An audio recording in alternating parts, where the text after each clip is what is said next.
This is A Voice, a podcast with Dr. Gillyanne Kays and Jeremy Fisher. This is A Voice. Hello and welcome to This is A Voice, Season 5, Episode 5. The podcast where we get vocal about voice. Okay, now this one's a really interesting one. I read an article 2 days ago, a blog post 2 days ago, and then wrote an article on it, and now we're doing a podcast on it because I think it's so important. Can I just chip in here? Picture this. Jeremy bounces into my room yesterday morning when in fact I'm mouldering because I'm not feeling very good at all.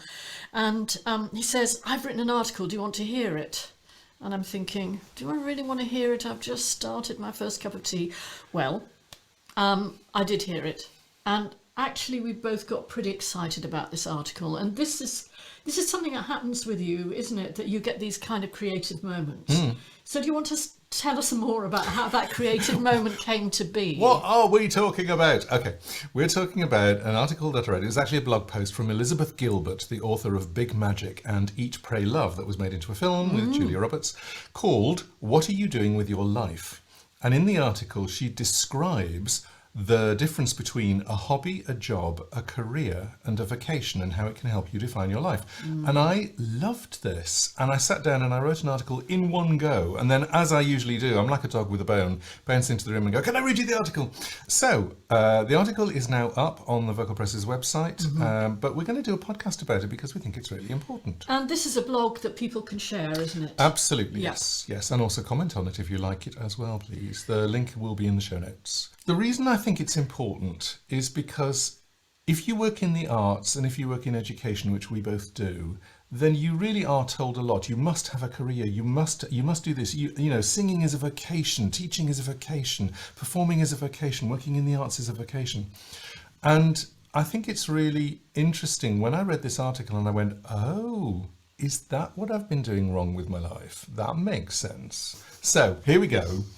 She talks about 4 things: hobby, job, career, and vocation. And I want to break them down. And these are her ideas plus my notes plus my filter.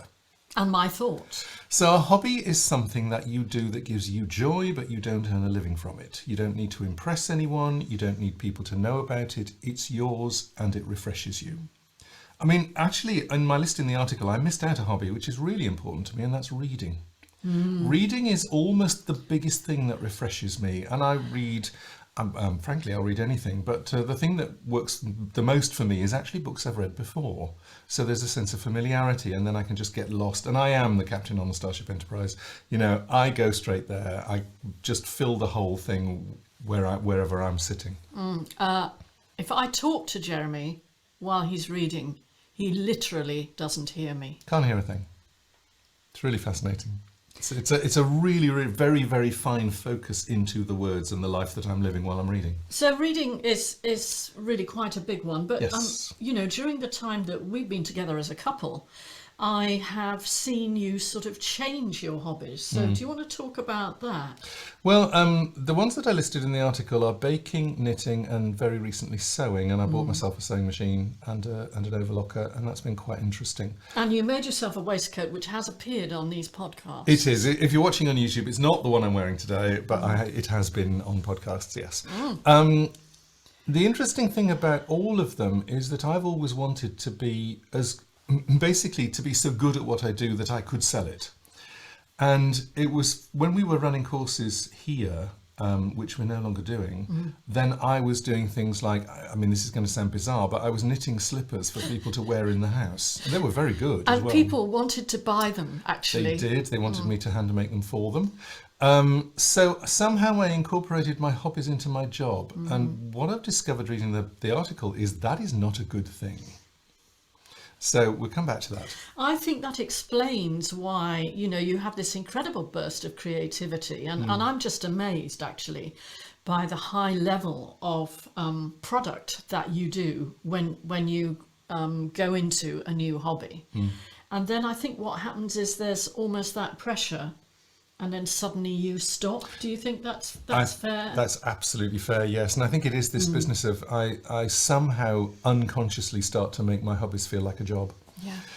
And it is interesting, by the way, you mentioning product, because every hobby that I've had, except reading, which I forgot in this article, every hobby that I've had has to have a product at the end of it. You want an outcome, don't you? I definitely want an outcome. Yeah, that's very interesting. And actually, when we were talking about this yesterday, I said, I've kind of never really got hobbies. This makes me sound really, really dull. I haven't really had hobbies. And Jeremy said gardening. And I thought, yeah.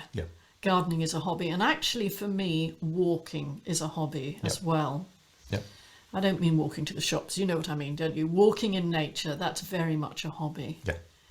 So moving on to a job is something that you do to earn money to pay your bills. It's an exchange of energy in the form of actions for payment. It supports your ability to live, and it's not connected with your creativity. It's a job.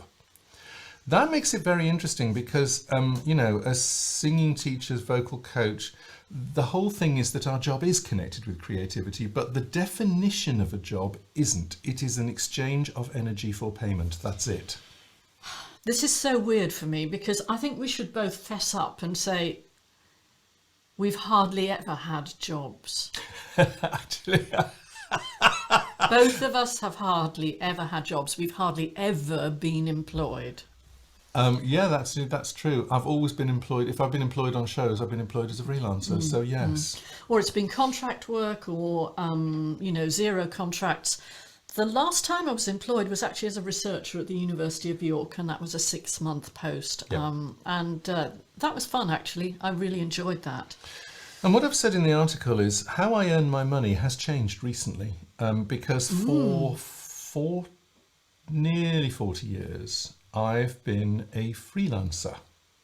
And that's been freelance something or other, but I've always been a freelancer, and that's how people employ me. And I have now gone full-time as a director with Vocal Process, and that might surprise some people because Vocal Process is now 23 years old. But it's only this year that I've gone full-time. So we're now both on salaries. We are, which is just bizarre, having never had it before. But I think what's also interesting, this is all part of the whole same process. I've lived for my job, and it's defined me in the past. When people say, hello, who are you? And I always give my job or what I do as the sort of, this is who I am. And I think this has changed in the last year. And the pandemic has, from that point of view, been really interesting. Because even before the pandemic started, we were doing deep dives to find out what it is that we want to do and who we were and how the whole business worked. And where we were going. And that actually takes us very neatly to the next category. It does. Career. Career is longer term than job. You build your career with stepping stones. You don't have to love your job, but you do want to love your career. Otherwise, why would you waste the time building a career?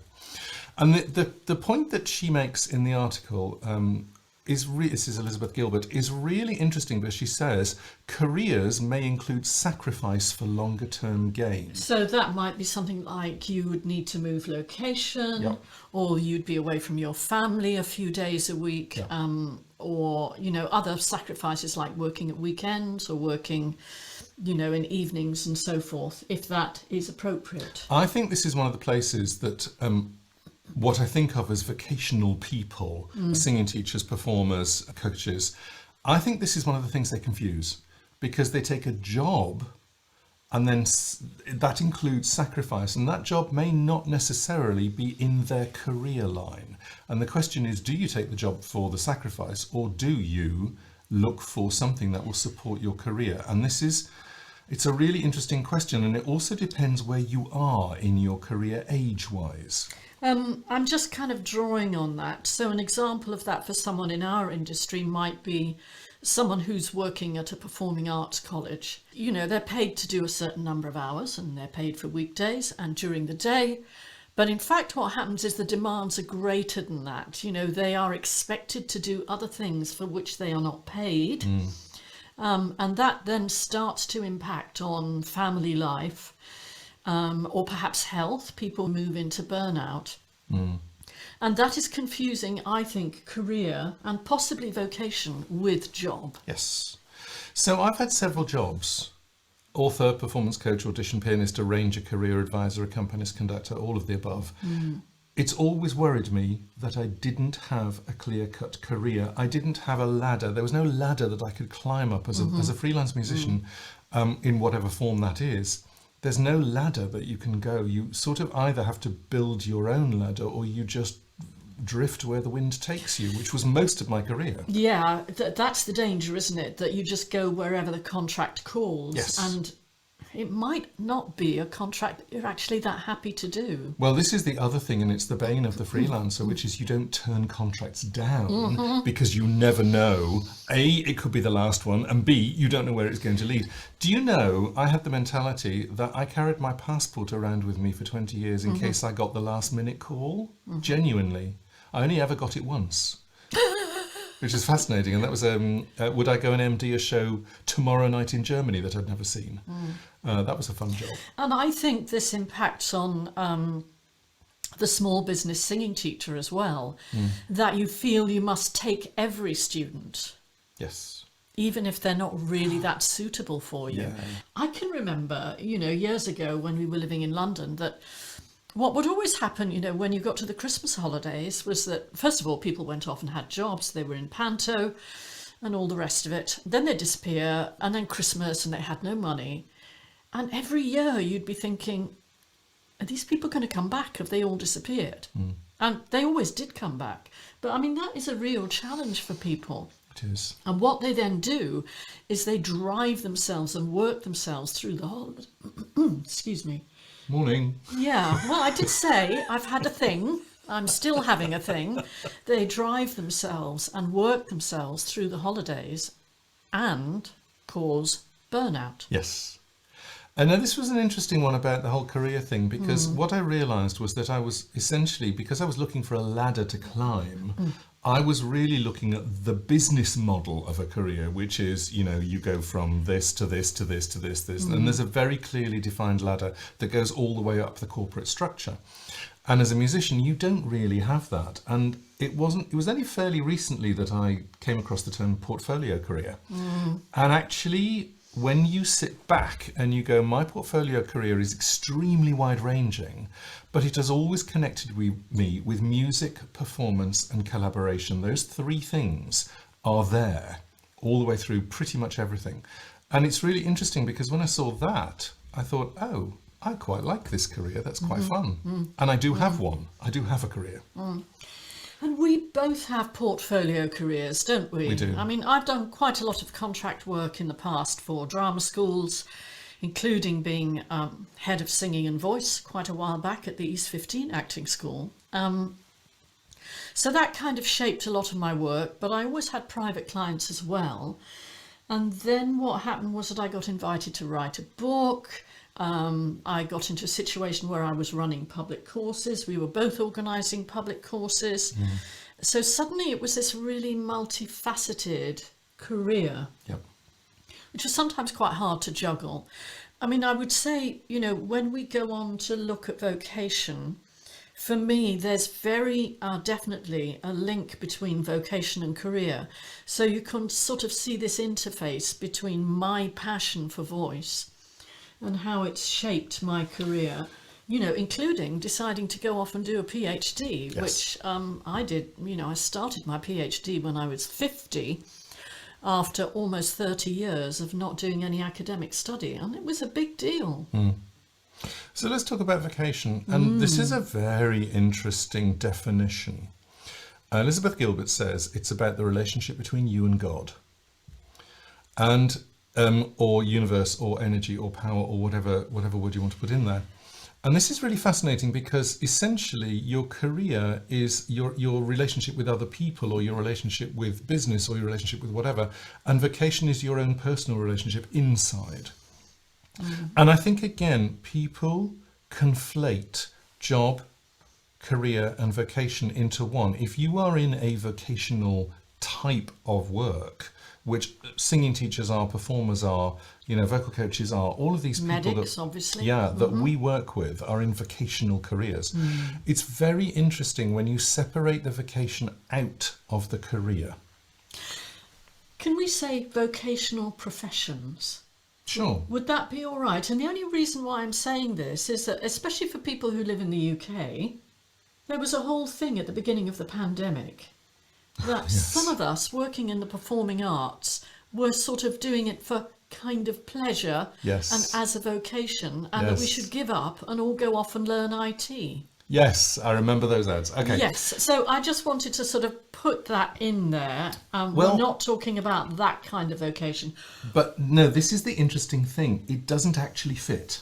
Okay. Because what she talks about as a vocation does not have to be your career. It doesn't have to be your profession. It's So about... that's how you separate out career from vocation. Vocation could be the thing in which you contribute to the world. Yes. And that could be charity work, which has nothing to do with your career. That's so important. So Yeah. the vocation is, I mean, you know, you talked about God. I didn't know she talked about God. It's your relationship with your higher self. It's what kind of drives you. Yeah. Yeah, that Yeah. makes total sense. And to the me. interesting thing is, having gone through these four things, hobby, job, career, vocation, what I realise is that a lot of what I do lines up. And in fact, there were a couple of things that had got confused. But my vocation, if you like, is music. It's helping people understand what music is and how it works. Now, that goes, the interesting thing is it's not just music, because as a musician, I've been trained in rhythm and phrasing and unspoken meaning. Because unless you're a singer, there are no words. If you're an instrumentalist, there are no words that you can use.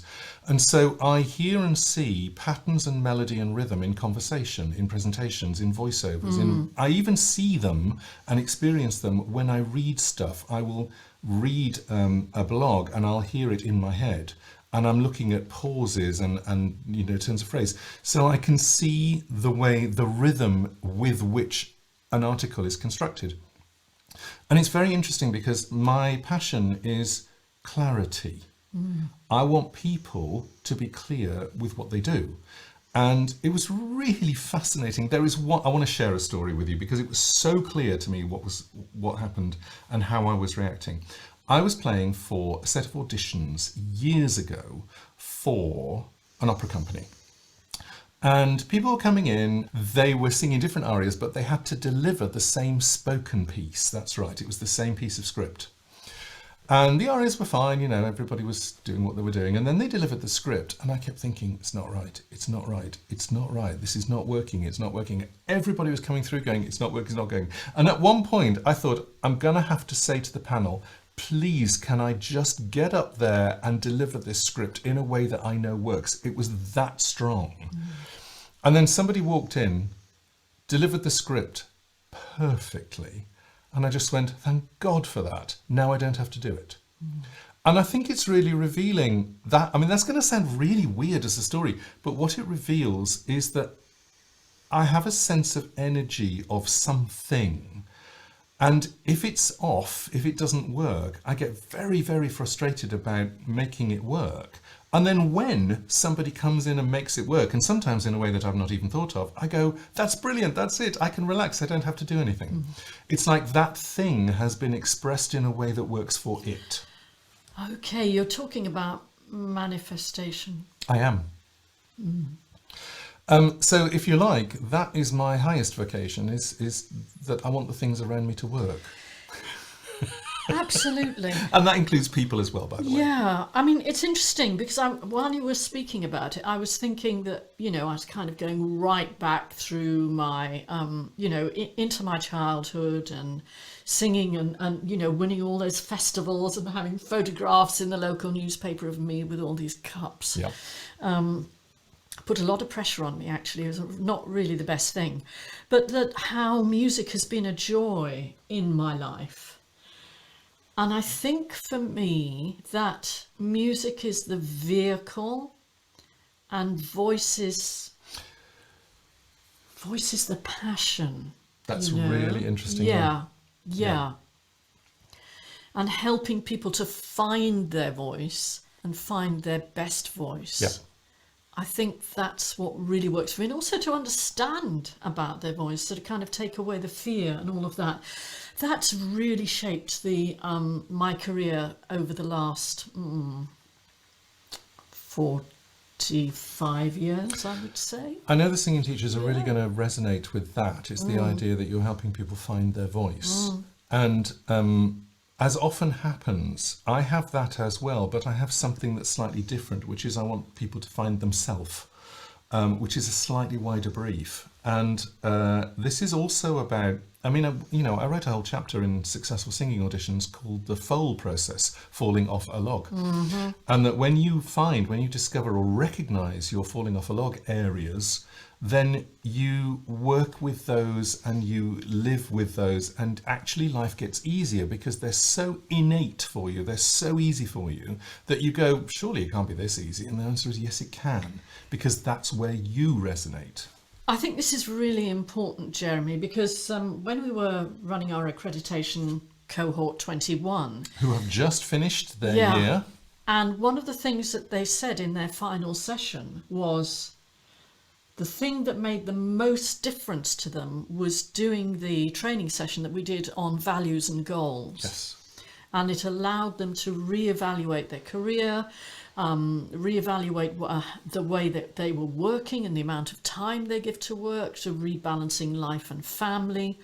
And also finding out this whole foal area, because if we are vocational people and we start to get confused, and you write about this in the article, we get confused about the job parts of our business, the career and the vocation. We are giving the same level of energy, and I'm talking mental, spiritual energy as well as physical, to each of the tasks. And you know, when you're running a small business, some of those things are just jobs. Yes. You have to do them. Social media is a job. In fact, that's a job that we've largely outsourced. Hey, admin is a job. And then what happens is you burn yourself out and you miss out on that foal. Yes. And then what happens is you're kind of treading water, constantly treading water, you know, you can't advance. And those career desires that are part of your vocation, you may not be able to fulfill. You're actually stopping yourself. Yeah. It took us a long time, didn't it? It took us a long time. To really get through this one. And it's working better, and we're still working on it.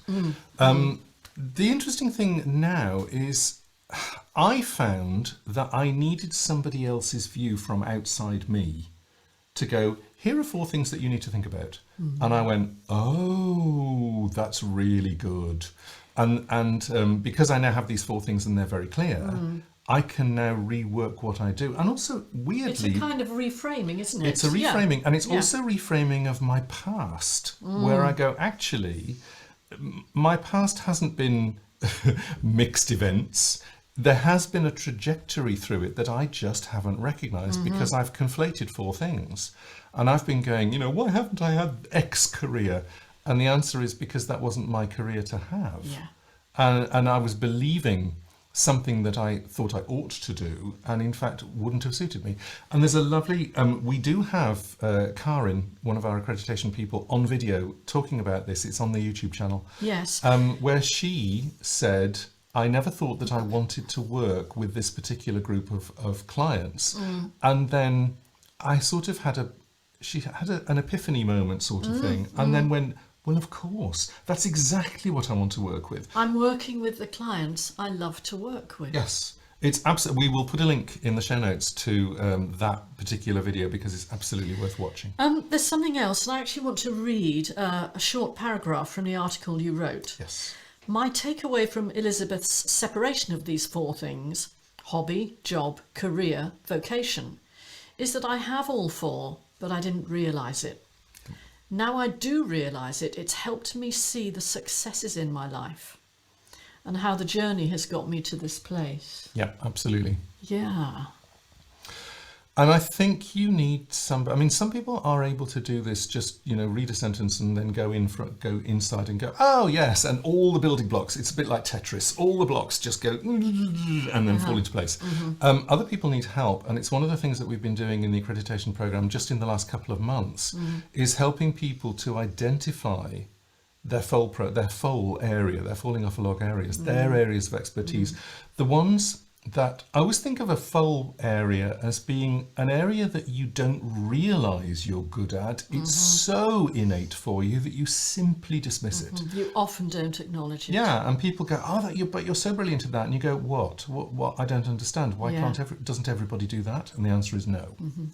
So one of the things we've been doing is helping people to find their foal area, and then to apply it into their career, and then to apply it into their jobs. And most people have more than one job, to see whether that job is either a good job for them right now, or if it could be a good job, but it could be just changed very slightly, or if their attitude to the job isn't quite right, and if they change the attitude, the job then supports the career. Yeah, which is, okay, it's 5 o'clock, this is the end of my working day, and that's it.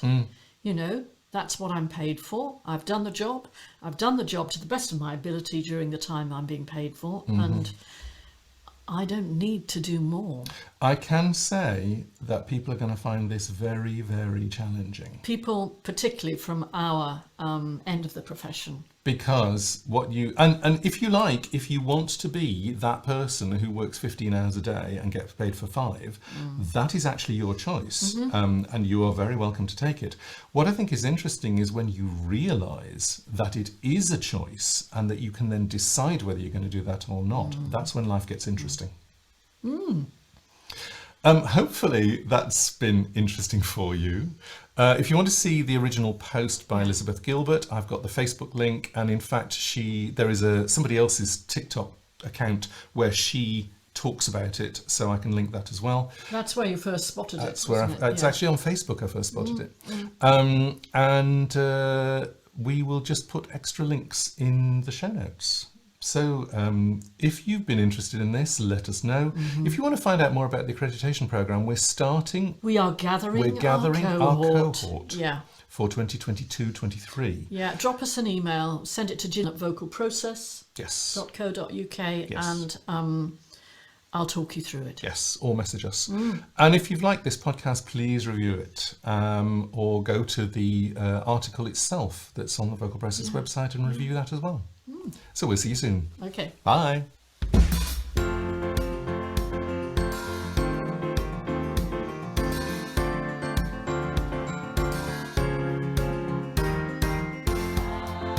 This is A Voice, a podcast with Dr. Gillyanne Kays and Jeremy Fisher.